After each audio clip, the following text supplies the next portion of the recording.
जय मातारा आमी तांत्रिक सम्राट सुशांत शास्त्री आमार এই तांत्रिक सम्राट सुशांत शास्त्री चैनलটিতে आमार सकल दर्शकদের अशेष धन्यवाद एवं प्रणाम श्रद्धा জানাচ্ছি যে आगामी 5 जून बृहस्पतिवार 2025 এর दशहरा गंगा पुजो बा गंगा स्नान সেই নিয়ে আপনাদের সামনে আসছি। কারণটা কি দেখুন, আমার চ্যানেলের থেকেই আমি কিন্তু সবাইকে সরল সিধা ভাবে আর কি বলা হয় যে কেমন ভাবে এই গঙ্গা স্নানটা করতে পারবেন আপনি। কারণটা কি দেখুন, আমাদের প্রত্যেকের বাড়ির পাশ দিয়েই কিন্তু গঙ্গা অবতারিত হয়নি। গঙ্গাকে বাড়ির থেকে 50 কিলোমিটার 100 কিলোমিটার বা যারা দেখা গেল অনেক দূরে সবাই কিন্তু এই গঙ্গা দশহরাতে স্নান করার জন্য সবাই চেষ্টা করে বা সবার ইচ্ছুকই হয়। সেই জন্য আপনারা কিভাবে বাড়িতে গঙ্গা স্নান করতে পারবেন এবং গঙ্গা পুজো করতে পারবেন, এবং আপনাদের যদি কার পিতৃদোষ টোষ থাকে সেটাও এই দিন হচ্ছে আপনারা গঙ্গা স্নানের মাধ্যমেই কিন্তু এই পিতৃদোষের যোগটাও আপনারা কাটাতে পারেন। এবং আপনাদের লাস্টের দিকে আমি বলে দেব যে কিভাবে পুজো করলে আপনার বাড়িতে দেখা গেল অনেক সময় রোগ ভোগ আছে, দোষ ত্রুটি আছে বা বাড়িতে অনেক রকম অশান্তির সৃষ্টি হচ্ছে, বা কি পুজো করলে কিভাবে পুজোটা করলে এই থেকে এই গঙ্গা পুজোর দিন আপনি স্নান করে আপনার নিজের বাড়িতে স্নান করে আপনি মুক্তি পেতে পারেন, সেই নিয়ে দু চারটে আলোচনা বা দু চারটে কথা বলা যাচ্ছে। যাই হোক, আপনাদের সামনে দশহরা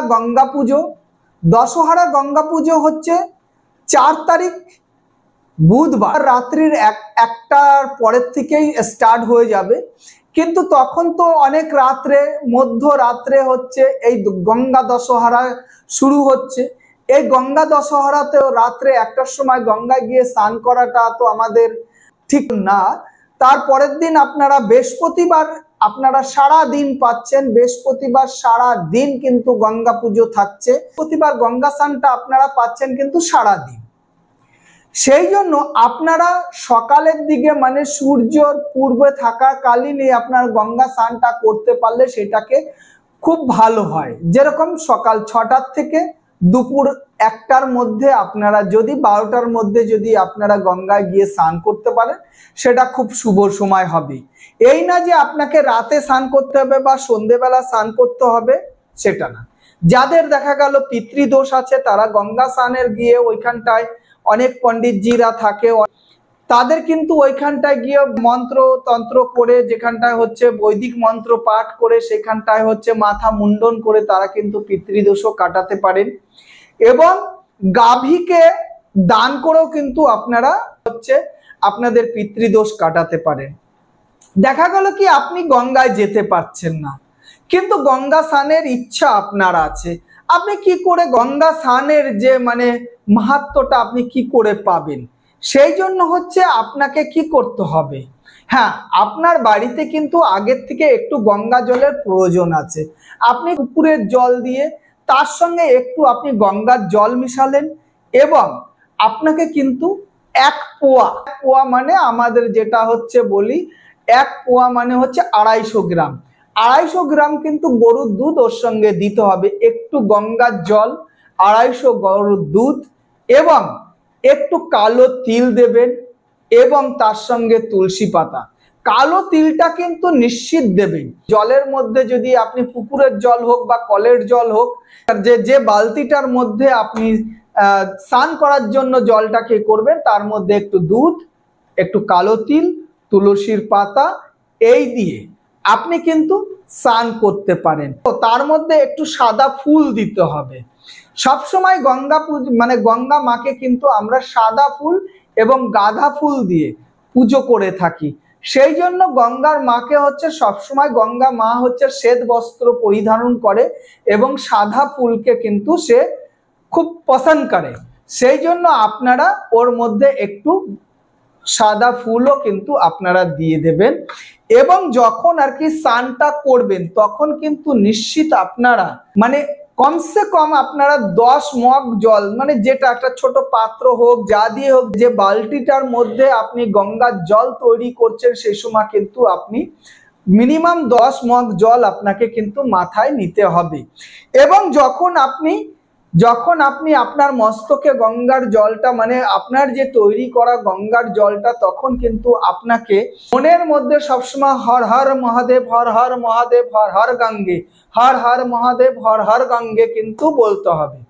এবং যখন আপনি যখন স্নানটা করবেন, তখন কিন্তু আপনি ওম গং গং গঙ্গেই ওম হর হর মহাদেব, এই কিন্তু ব্রতটা আপনি কিন্তু যে কয়বার আপনি মগ দিয়ে জলটা ঢালবেন, তখন কিন্তু এই ব্রতটা বলবেন।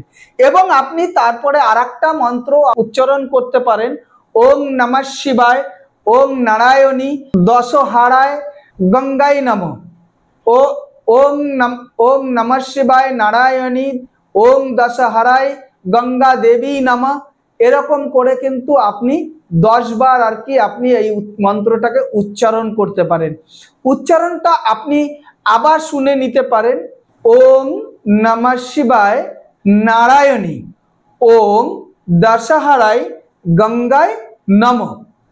এইভাবে কিন্তু আপনাকে 10 বার আপনার মস্তকে জলটা ঢাললে আপনার শরীরের মধ্যে যদি কোনো নেগেটিভ এনার্জি বা কোনো রোগ থাকে, বা অনেক দিনের কোনো পুরনো ব্যাধি যদি আপনার থাকে, তাহলে কিন্তু সেই ব্যাধি এই দিনই কিন্তু এই গঙ্গা স্নানের মাধ্যম থেকেই, আপনার যদি মনের বিশ্বাস করে যদি আপনি স্নানটা করেন এবং এই মন্ত্রটা যদি আপনি পাঠ করেন, বা 10 বার এই মন্ত্রটা পাঠ করে আপনি যদি আপনার মস্তকে জল ঢালেন এবং গঙ্গায় গিয়ে আপনি 10টা ডুব দিয়ে যদি আপনি এই মন্ত্রটা মুখস্থ করে যদি আপনি বলতে পারেন, তাহলে আপনার ভিতরে যত পুরনো ব্যাধি হোক, বা আপনার ভিতরে যদি কোনো অনেক পুরনো দিনের একটা মানসিক টেনশন আপনার ভিতরে কাজ করছে, সেই টেনশনের থেকে আপনি মুক্তি পাবেন।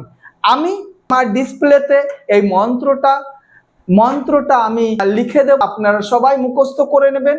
এই মন্ত্রটা আপনারা 10 বার পাঠ করবেন এবং 10 বার পাঠ করে 10খানা ডুবকি মারবেন। এবং যদি আপনার বাড়িতে যদি দেখা গেল আপনার সাংসারিক কোনো অশান্তি চলছে, তাহলে আপনি কি করবেন? আপনি স্নান করার পরে আপনার সাংসারিক অশান্তি, যেরকম স্বামী স্ত্রীর মধ্যে অশান্তি শুরু হচ্ছে, বা পরিবারের অন্যান্য মানুষের সঙ্গেও আপনার মধুর মিলন হচ্ছে না, বা যে কোনো কারণে একটা অশান্তি বেঁধে যাচ্ছে, তাহলে আপনি কি করবেন? আগে আপনি ওম নমঃ শিবায়, ওম নমঃ শিবায় করে আপনি স্নানটা করে নেবেন।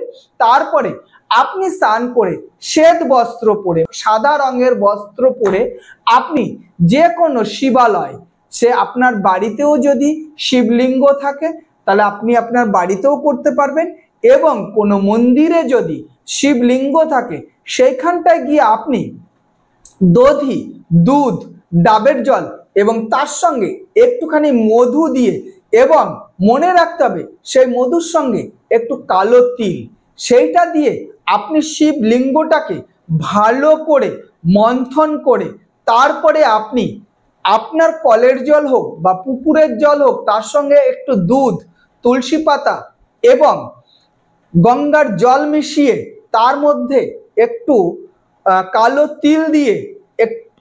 তিল দিয়ে একটু সাদা ফুল দিয়ে আপনি ওম নমঃ শিবায়, ওম নমঃ শিবায় বলে 108 বার মন্ত্র পাঠ করে আপনি আপনার গৃহমন্দির হোক বা আপনার কোনো মানে শিবালয়তে গিয়ে আপনি কিন্তু শিব বাবা ভোলেনাথকে স্নান করাবেন, এবং সেই স্নানের একটা পাত্রে করে সেই স্নানের থেকে একটু জল নিয়ে আসবেন, এবং জল নিয়ে এসে আপনার পুরো ঘরের মধ্যে বা ঘরের আশপাশে, আপনার ছাদে, সব জায়গাটায় সেই জলটাকে ছিটিয়ে দেবেন, এবং আপনার পরিবারের মধ্যে যতগুলো মানুষ আছে সবার মস্তকে একটু ওই জলটাকে ছিটিয়ে দেবেন। দেখবেন আপনার সংসারে মধুরময় হবে। সংসারে যে নেগেটিভ এনার্জি, ঝগড়া ঝাঁটি, অশান্তি, কিচকিচানি আছে, সেইগুলো সব নিমেষের মধ্যেই কিন্তু মুক্তি পাবে। এবং মনে রাখবেন, আপনি কিন্তু ওই দিন বাবা ভোলেনাথকে আপনার বাড়ি কাঁচা হলুদ থাকলে সেই হলুদকে পেষণ করে বাবাকে তিলকম করতে পারেন এবং বাবাকে আপনি কাঁচা হলুদ দিয়ে তিলকম করতে পারেন এবং আপনি যে বাবাকে নীলকণ্ঠ ফুল দিয়ে এই দিন যদি আপনি নীলকণ্ঠ ফুল দিয়ে বাবার মাথায় দিতে পারেন নীলকণ্ঠ ফুল এবং বেলপাতা এবং আপনি একটা কাজ করতে পারেন 11টা নীলকণ্ঠ ফুল এবং 11টা বেলপাতা 11টা গোটা হলুদ 11টা গোটা হলুদ যদি আপনি বাবাকে অভিষেক করার পরে বাবার মস্তকে 11 বার বা 108 বার ঠেকিয়ে ওম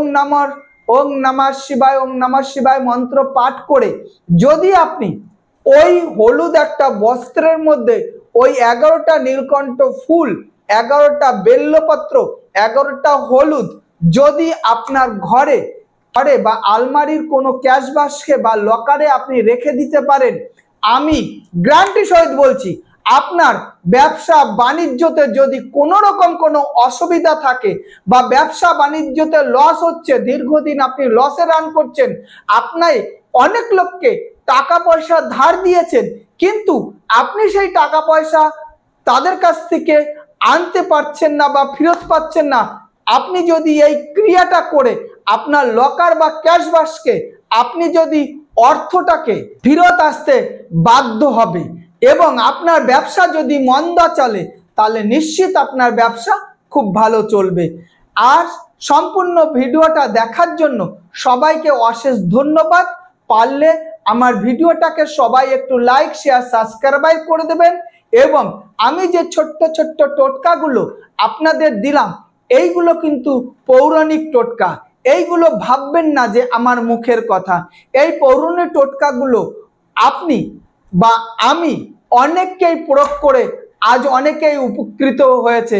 তাই আপনারা আমার এই ভিডিওটাকে যদি লাইক বা শেয়ার করে আরো মানুষের কাছে ছড়িয়ে দিন, নিশ্চিত আপনার একটা লাইকের জন্য কোনো একটা ব্যক্তির মহৎ উপকার হতে পারে, এই কামনাই করছি। জয় মা তারা, জয় মা তারা, জয় মা গঙ্গে, জয় মা গঙ্গে, হর হর গঙ্গে, হর হর গঙ্গে, হর হর গঙ্গে। সবাই ভালো থাকো, মা গঙ্গার কৃপায় সবার শরীর স্বাস্থ্য ভালো থাকুক, ব্যবসা বাণিজ্য আয় উন্নতি হোক এই কামনাই করছি। জয় মা তারা, জয় মা তারা, জয় মা তারা।